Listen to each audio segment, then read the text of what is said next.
اب یہ demand list ہے کہ انہوں نے صوبہ بھی بنانا ہے, آنے والے وزیر اعظم نے صوبہ بھی بنانا ہے, بنے گا, ضرورت ہے ہماری. یہ ایک بڑا میں سمجھتا ہوں اچھا الیکشن ایشو ہے. یہ الیکشن میں جب جائیں گے, یہ دیکھیے نا, یہ تو الیکشن کی سیاست ہے نا.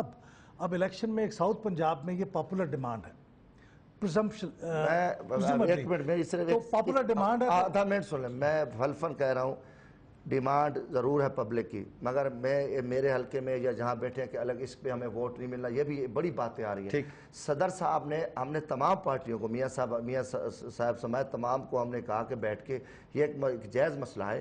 64 سالہ محرومی ہے, فلڈ تباہ کر کے گئے, پانی نہیں ہے, ہر طرح کی زیادتی ہے. کیا ایک پھر اسی حالات کی طرف جب بلوچستان میں جو حالات بنے, واللہ کوئی ایسی سیاسی بات ہے, گورنر وہاں سے, پرائم منسٹر وہاں سے, فائنانس منسٹر وہاں سے, وزیر خارجہ وہاں سے, کامرس اس یوسف رضا گیلانی کو کریڈٹ جاتا ہے کہ اس نے پہلی دفعہ ساؤتھ میں کام آ کے کیا. یہ کو ماننے والی بات ہے, ماضی میں کسی نے نہیں کیا. ملتان نہیں. طلعت بھائی دیکھو یہ بھی جھوٹ ہے. پورے میں D G Khan Bahawalpur division اور ملتان, آپ میرے مظفر گڑھ کو دیکھیں, ڈی جی خان کو آ کے دیکھیں, بھاولپور میں آ کے دیکھیں, یہ غلط الزام ہے. ٹھیک ہے جی, اب ایک ایسا رحیم یار خان میں ان کے لیے میں چاچنا پل کا جو بڑا سیریس مسئلہ تھا, بہت بڑے کام. اب یہ ایسا پرائم منسٹر جس نے یہ لیگیسی چھوڑ کی گئی ہے کہ انہوں نے, ان کا انفنشڈ ایجنڈا ہے, آنے والے دنوں میں اس پرائم منسٹر نے اس کو بھی کیری فارورڈ کرنا ہے, among other things. Huge issue نہیں. دیکھیے یہ جو صوبے کا معاملہ ہے, یہ تو اتنا بڑا بیگیج گیلانی صاحب میرا خیال ہے غیر ارادی طور پہ کریٹ کر گئے ہیں. انہوں نے بار بار جو بات کہی وہ سرائکی صوبے کی کہی, یہ تو بعد میں بیٹر سینس پریویل کی اور اس کو جنوبی پنجاب کہا گیا. تو یہ سرائکی صوبے کے نام پہ انہوں نے جو ایک جن بوتل سے نکال دیا ہے, جو اب سندھ میں باہر نکل کے ناچ رہا ہے. اور جب بھی یہ صوبے کی بات ہوگی آپ دیکھیں گے کہ سندھ میں بھی یہ مسئلہ اٹھے گا, کیونکہ اگر سرائکی, میں خود سرائکی سپیکنگ ہوں, مجھے کوئی خرابی نہیں ہے سرائکی صوبے بننے میں, لیکن اب سرائکی کے صوبے کی بات کریں گے تو پھر اردو بولنے والے اردو صوبے کی بات اگر کریں گے کیسے روکیں گے آپ انہیں؟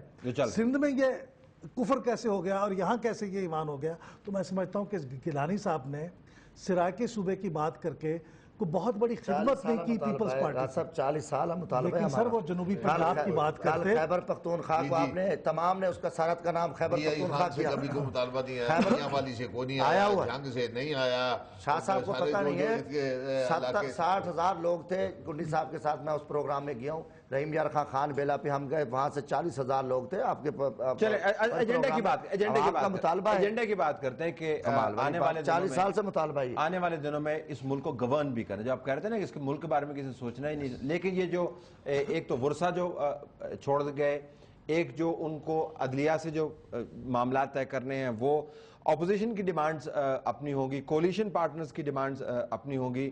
اگلے 240 دنوں کے اندر, 44 دنوں کے اندر ہمیں ایسا تو نہیں لگتا کہ کوئی ایسا پرائم منسٹر آئے گا جو اس میں سے 2 کام بھی صحیح کر پائے. یہ تو بڑا ملک جو ہے وہ تو مفلوج ہو جائے گا, لگتا ہے یہ ظاہراً. بظاہر یہ آپ کی دعائیں اپنی جگہ پر, ہم بھی دعا کرتے ہیں, ملک کے شہری ہیں عملاً, لیکن بظاہر یہ یو آر رائٹ طلعت صاحب, یہ بظاہر بہت مشکل بات ہے. تو پھر آپ ریزائن کر دیں. نہیں دیکھو وہ پتہ نہیں, جو کہہ رہے ہیں ریزائن کریں نئے الیکشن کے لیے. ریزائن کرنے سے الیکشن کیسے ہو جائیں گے؟ نہیں تو ایک مومنٹم جنریٹ ہو جائے گا. یہ دیکھیں نا, آئین میں لکھا ہوا ہے کہ ہم ریزائن دیں گے تو الیکشن ہو جائیں گے, مطلب ہے. لیکن پتہ نہیں کل کیا ہوگا. دیکھیں نا, اب جس طرح پلان صاحب نے فرمایا کہ اب ہر پولیٹیکل پارٹی نے جو ہے وہ ماضی حال کو دیکھ کے آنے والے 244 دنوں کے بعد یا 90 ڈیز کے بعد وہ سارے حالات واقعات دیکھ کر اپنے اپنے فیصلے کر رہے ہیں نا. ویسے میں آپ کو بتاؤں کہ بہت ساری جگہوں پر سیاسی جماعتوں نے بشمول آپ کی جماعت نے, آپ نے بلف کیا ہے, پبلک کو پرائیویٹ پالیسی علیحدہ رکھی ہے, حالات نے اب وہ بلف کال کر دیا. اب آپ کو پوزیشن اس کے اوپر لینی پڑے گی اگر آنے والے دنوں میں وہ وزیر اعظم مکمل طور پر مفلوج نظر آئے, تو پھر آپ کو ڈیسائیڈ کرنا پڑے گا کہ do you stay with that وزیر اعظم فار 244 ڈیز اور ریزائن. نہیں جی, ہاؤ وی کین اسٹے, مطلب دیکھیں نا جی, مفلوج اگر ہوگا تو اٹ از ریسپانسبل اس کی ہوگی. ملک تو سفر کر رہے ہیں, ملک تو سفر کر رہے ہیں نا.